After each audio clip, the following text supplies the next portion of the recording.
बहुत समय पहले एक छोटे से गांव में एक बुद्धिमान और प्रचंड शक्ति से भरा हुआ राजा राज करता था। राजा को अपने राज्य पर गर्व था क्योंकि उसकी सारी प्रजा खुशहाल थी और उसके हर आदेश का पालन करती थी। राजा का नाम विक्रम था और वो अपने न्यायप्रिय निर्णयों के लिए प्रसिद्ध था। लेकिन राजा विक्रम का एक बड़ा दोष था, वो कभी भी समय की कीमत नहीं समझता था। वो हमेशा अपने कामों को टालता रहता था और सोचता था कि समय उसका गुलाम है। राजा के पास 3 बेटियां थीं। उनकी बेटियां बहुत समझदार और कड़ी मेहनत करने वाली थीं, लेकिन उनमें से एक सबसे ज्यादा अलग थी। उसका नाम प्रियंका था। प्रियंका का मानना था कि जीवन का सबसे बड़ा खजाना समय है और वो हमेशा समय का सही उपयोग करने के लिए सजग रहती थी। एक दिन राजा विक्रम ने अपनी बेटियों को बुलाया और कहा, मेरे पास राज्य की सभी सुख सुविधाएं हैं, लेकिन समय का सही उपयोग करने का तरीका मैं नहीं समझ पा रहा हूं। मैं चाहता हूं कि तुम तीनों मुझे ये बताओ कि क्या मुझे समय के मूल्य का एहसास है। राजा की 2 बेटियां सिमरन और दिया सोचने लगी, लेकिन प्रियंका ने बिना किसी हिचकिचाहट के कहा, पिताजी, समय सबसे महत्वपूर्ण चीज है।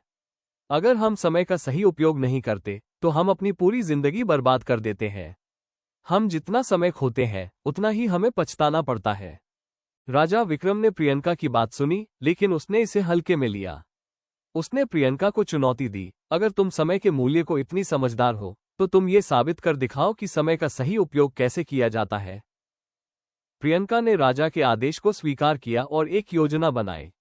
प्रियंका ने सोचा, यदि मैं समय का सही उपयोग करना चाहती हूँ तो मुझे इसे सही दिशा में लगाना होगा। उसने तय किया कि वह अपने राज्य के प्रत्येक व्यक्ति को समय के मूल्य का एहसास कराएगी। प्रियंका ने गांव-गांव जाकर लोगों को सिखाना शुरू किया कि कैसे छोटे छोटे कदमों से वे अपनी जिंदगी को बेहतर बना सकते हैं और समय का सही उपयोग कर सकते हैं।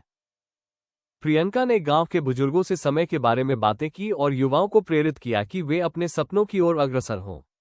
वो न केवल दूसरों से बात करती, बल्कि खुद भी समय का उपयोग करने में पूरी तरह से निपुण हो गई। प्रियंका ने एक पुस्तक लिखी जिसमें समय के महत्व को दर्शाया गया था और लोगों को समय को व्यर्थ न गंवाने के बारे में बताया गया था। प्रियंका के इस काम में उसकी मेहनत ने उसे गांव में एक आदर्श बना दिया। लोग प्रियंका को समय की देवी के नाम से पुकारने लगे। उसकी शिक्षा ने राज्य भर में एक नई जागरूकता फैलाई। राजा विक्रम ने देखा कि प्रियंका की मेहनत और ज्ञान ने राज्य को कितना बदल दिया है।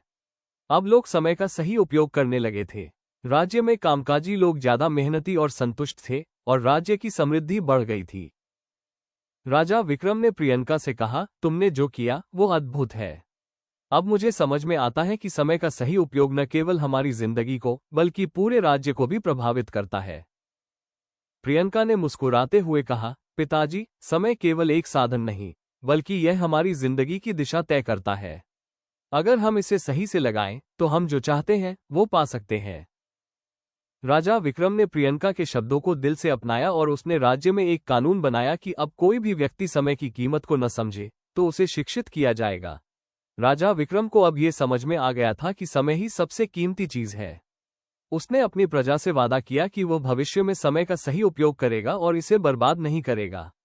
प्रियंका की मेहनत और बुद्धिमानी ने पूरे राज्य को एक नई दिशा दी और राजा विक्रम ने अपनी सारी प्रजा को प्रेरित किया कि वे समय को बर्बाद न करें। राजा ने प्रियंका की शिक्षा को सभी के लिए अनिवार्य कर दिया और खुद भी समय का पूरी तरह से सदुपयोग करना शुरू किया। कहानी हमें ये सिखाती है कि समय सबसे अमूल्य चीज है। यदि हम इसे सही दिशा में लगाते हैं तो ये हमारी जिंदगी को बेहतर बना सकता है। प्रियंका ने ये साबित कर दिया कि समय का मूल्य समझना और उसका सही उपयोग करना ही सफलता की कुंजी है।